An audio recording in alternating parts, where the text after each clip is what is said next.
Hello friends, अम्बायस education centre में आपका स्वागत है। वीडियो देखने से पहले सब्सक्राइब करें और शेयर करें। वीडियो को अंत तक जरूर देखें। अगर वीडियो पसंद आए तो लाइक और कमेंट करें। ओके, आज मैं इस वीडियो में बताने जा रहा हूँ क्लास 10वीं के बोर्ड परीक्षा के लिए सब्जेक्ट मैथ चैप्टर 6 ट्रायंगल, ठीक है, जो NCERT बुक से है। ठीक है, तो हम जो पढ़ने जा रहे हैं वो है ट्रायंगल। ठीक है, तो सबसे पहले हम लोग जानेंगे कि ट्रायंगल क्या होता है।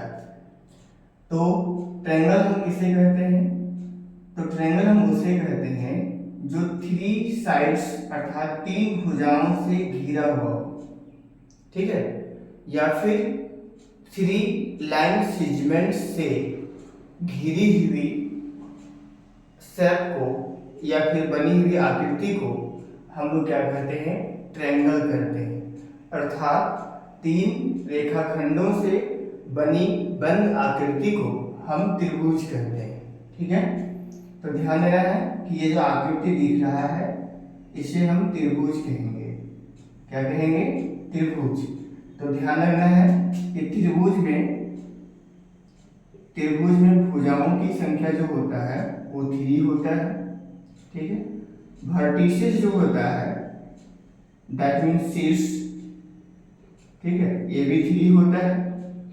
इसके बाद एंगल जो है, एंगल्स दैट मीन्स कोण, ये भी 3 होते हैं। अब ध्यान रखना है कि यहाँ पर साइड कौन कौन सा है, शीर्ष कौन कौन सा है और एंगल कौन कौन सा है। ठीक है, तो साइड हो जाएगा, अगर हम इसका नामांकन करें ABC। ठीक है, तो यहाँ पर AB, BC और CA साइड है। वर्टिसेस में A, B एंड C है। एंगल्स में कौन A, कौन B और कौन C है। ठीक है, त्रिभुज में 3 साइड्स होते हैं, 3 वर्टिसेस होते हैं, 3 एंगल्स होते हैं। ठीक है, और इसके एल्टीट्यूड की भी संख्या 3 होता है। ठीक है, एल्टीट्यूड की भी संख्या क्या होता है? 3 होता है। एल्टीट्यूड मतलब क्या हो गया? देखिए, अगर हम किसी भी साइड्स पे किसी भी वर्टिसेस से हम राइट एंगल ड्रॉ करें, ठीक है, या फिर हम कह सकते हैं किसी भी शीर्ष बिंदु से, यानी त्रिभुज के किसी भी शीर्ष बिंदु से उसके ऑपोजिट साइड पे अगर हम 90 डिग्री ड्रॉ करें अर्थात लंब ड्रॉ करें, है ना, तो ये जो लाइन है इसी को हम एल्टीट्यूड कहते हैं। इंग्लिश में इसे शीर्षलम कहा जाता है। ठीक है, सॉरी, हिंदी में इसे शीर्षलम कहा जाता है और इसकी संख्या टोटल 3 होगी। एक शीर्षलम हम ऐसे बना सकते हैं, एक शीर्षलम हम ऐसे बना सकते हैं। ठीक है, तो ये था त्रिभुज के बारे में जानकारी। बाकी त्रिभुज का जो टाइप होता है वो आप लोग प्रीवियस क्लास में पढ़ लिए हैं, तो उसको बताने की आवश्यकता नहीं है। ठीक है, तो यहाँ पर जो अभी हम पढ़ने वाले हैं इस वीडियो के द्वारा वो है सर्वांग समता और समरूपता में अंतर। ठीक है, ये हम लोग पढ़ने जा रहे हैं। इंग्लिश में हम इसे कहते हैं differentiate between congruent and similar. ठीक है, इंग्लिश में हम क्या बोलते हैं? डिफरेंशिएट बिटवीन कॉन्ग्रुएंट, सॉरी हाँ आ चुकी है,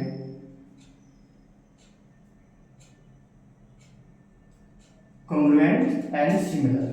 ओके, तो ध्यान देना है कि सर्वांग समता के बारे में आप लोग क्लास 7, 8, 9 में पढ़े हो यहाँ पर जो हम लोग पढ़ने वाले हैं वो है समरूपता, दैट मीन्स सिमिलर।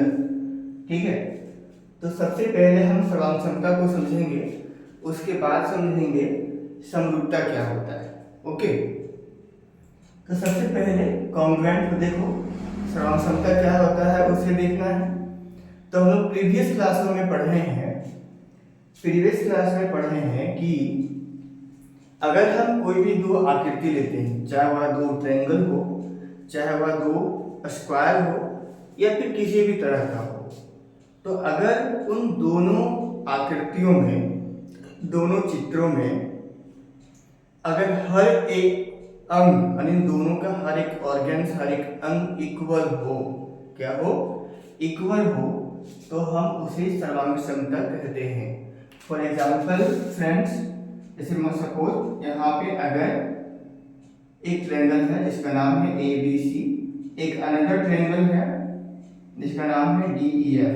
ठीक है, अगर मान लीजिए यहाँ पे इस साइड का करस्पॉन्डिंग साइड अगर ये, और इस साइड का करस्पॉन्डिंग अगर ये, इस साइड का करस्पॉन्डिंग अगर ये वाली साइड, दैट मीन्स AB और DE बराबर हो, BC और EF बराबर हो, AC और DF बराबर हो, तो इसके आधार पर जो करस्पॉन्डिंग एंगल होंगे, अर्थात जो संगत कोण होगा, ये D के बराबर होना चाहिए, B E के बराबर होना चाहिए, और C F के बराबर होना चाहिए। अर्थात इस ट्रायंगल का हर एक अंग इस ट्रायंगल के हर एक अंग के बराबर हो, तो हम इन दोनों ट्रायंगल को, इन दोनों जो ट्रायंगल है इसको हम कॉन्ग्रुएंट कहेंगे। क्या कहेंगे? कॉन्ग्रुएंट कहेंगे। ठीक है, ये कॉन्ग्रुएंट का साइन है। तो triangle ABC congruent triangle DEF। ठीक है, तो क्या है, कॉन्ग्रुएंट होने के लिए अर्थात सर्वांग समता होने के लिए क्या होना चाहिए कि जिस प्रकार की भी हम आकृति लेते हैं, दोनों में हर एक अंग, चाहे वह साइड हो चाहे वह एंगल हो, इक्वल होने चाहिए। ठीक है, अगर ये इक्वल नहीं होगा तो फिर हम उसे कॉन्ग्रुएंट नहीं कहते हैं। ठीक है, तो ये था कॉन्ग्रुएंट। इसमें भी आप लोगों ने पढ़ा होगा कॉन्ग्रुएंट का गुण या फिर इसका नियम। जैसे नियम में पढ़े होंगे SS, अगला है SES, फिर आपने पढ़ा होगा ये SE, ठीक है, फिर RHS और भी होंगे। तो ये हम लोगों ने प्रीवियस क्लास में इन सभी कसौटियों के बारे में पढ़े हैं।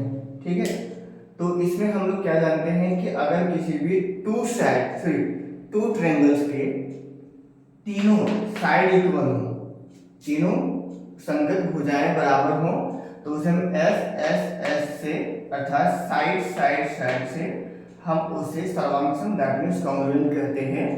और जब भी कोई ट्रायंगल कॉन्ग्रुएंट हो जाते हैं तो और भी जो उसके अंग हैं वो भी एक दूसरे के कॉरस्पॉन्डिंग से इक्वल हो जाता है। ठीक है, फिर SES का मतलब होता है कि दो साइड और एक एंगल मिलने चाहिए, लेकिन ये दोनों साइड के बीच का एंगल होना चाहिए।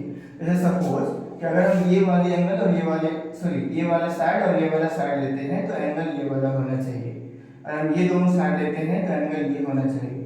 इन दोनों साइड को अगर हम लेते हैं तो एंगल ये वाला होना चाहिए, अर्थात दोनों साइड के अंतर्गत वाला एंगल होना चाहिए, तब हम इसे कॉन्ग्रुएंट कहेंगे। लेकिन अगर सपोज कि ये दोनों साइड का वैल्यू है और एंगल में ये ना होकर भी कोई दूसरा इक्वल है, ठीक है, तो उस समय में हम SES से कॉन्ग्रुएंट नहीं कहेंगे। ओके, फिर ASA में क्या है, दो एंगल और एक साइड होने चाहिए।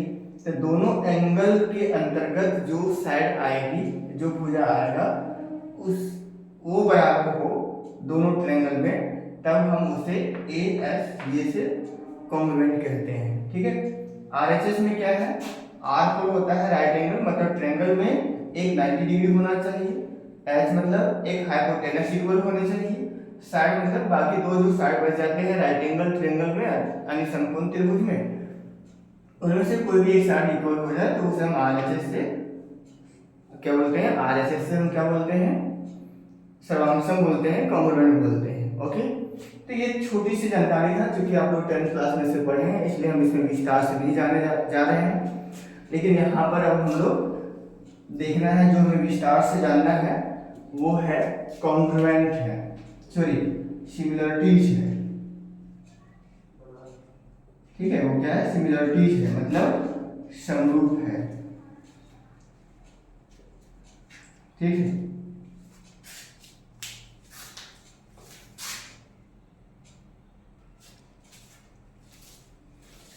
तो यहाँ पर हम लोग विशेष जानेंगे समरूपता के बारे में, क्योंकि क्लास 10th में हमें समरूपता ही पढ़ना है। ठीक है, तो इसी को हम लोग इंग्लिश में बोलते हैं सिमिलरिटीज।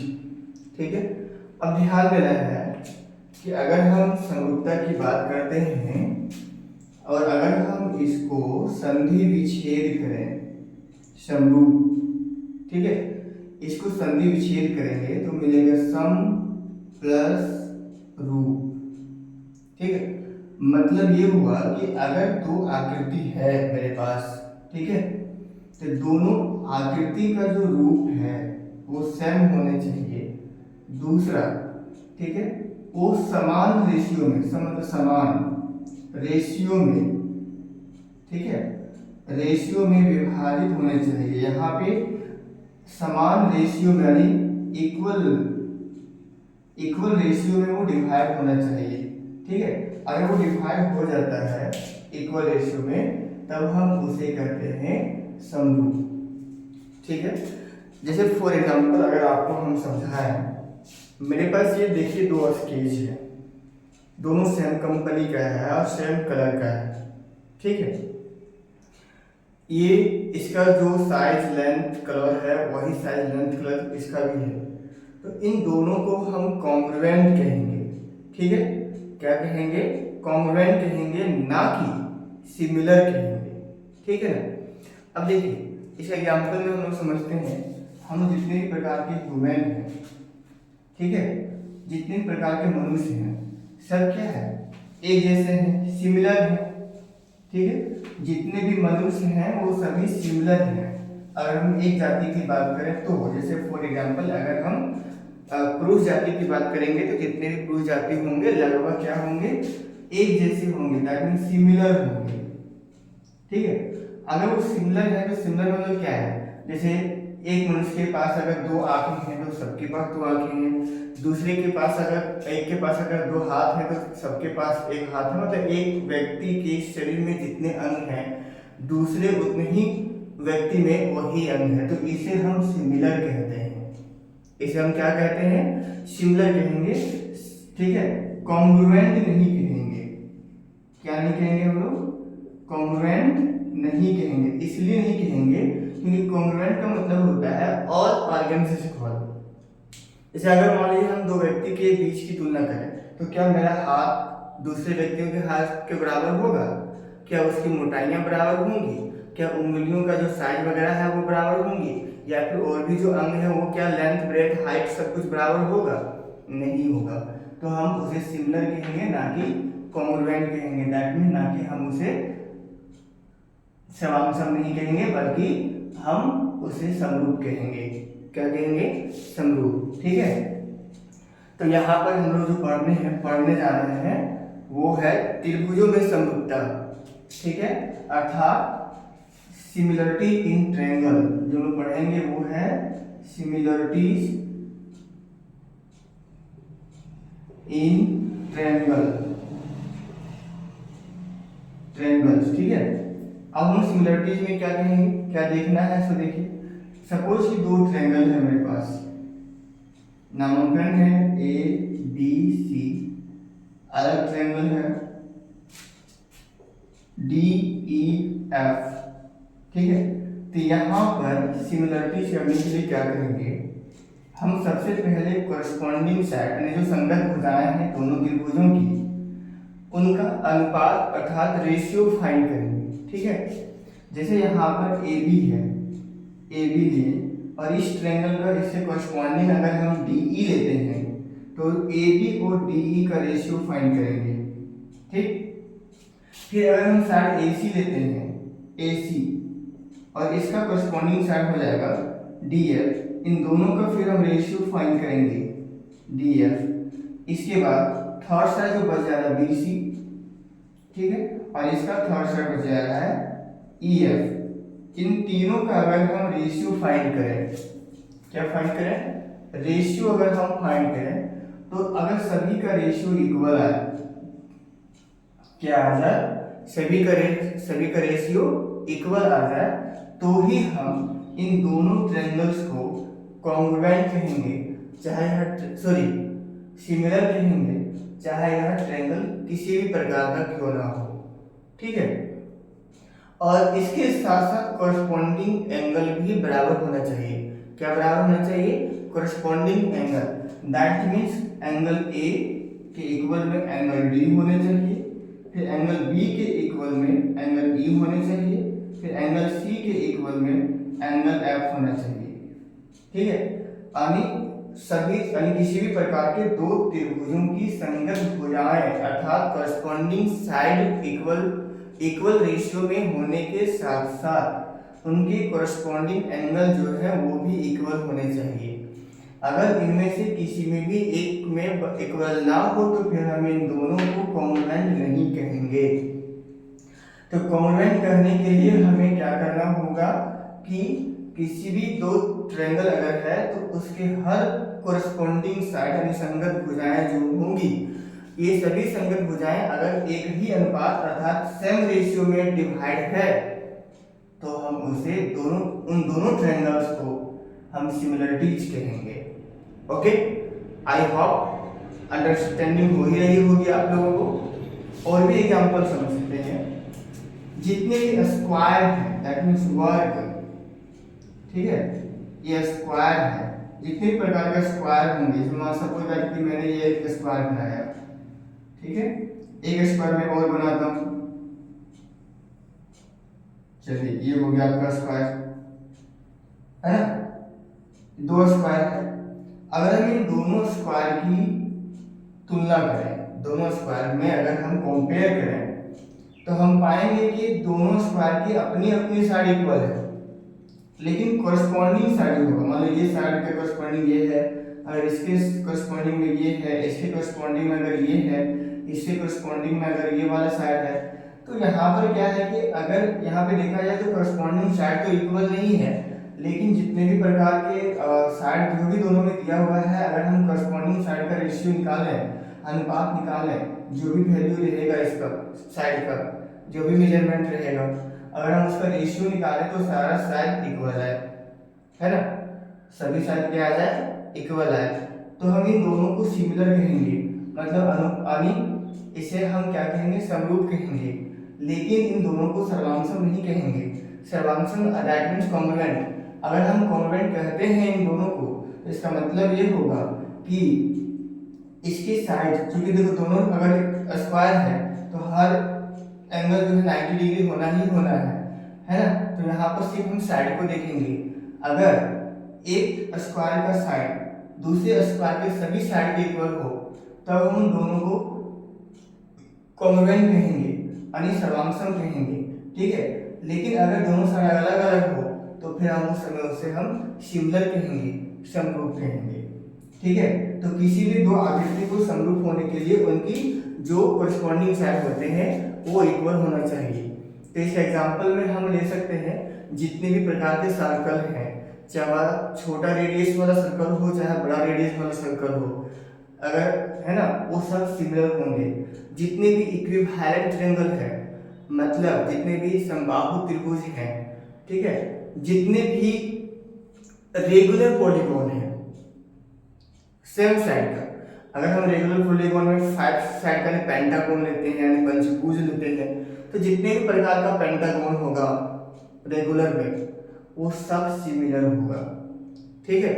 जैसे अभी हमने बताया एग्जांपल में, जितने भी सर्कल हैं, जितने भी इक्विलैटरल ट्रायंगल हैं, जितने भी स्क्वायर हैं, ठीक है, ये सब सिमिलर कहलाते हैं। क्या कहलाते हैं? सिमिलर, ठीक है। आई होप सिमिलरिटीज के बारे में बेहतर समझ में आया होगा, है ना। अब हम लोग इस चैप्टर का थ्योरम 1 देखेंगे। क्या देखेंगे? थ्योरम 1, जो जेट बोर्ड एग्जाम के लिए बहुत ज़्यादा इम्पोर्टेंट भी रहता है। ठीक है,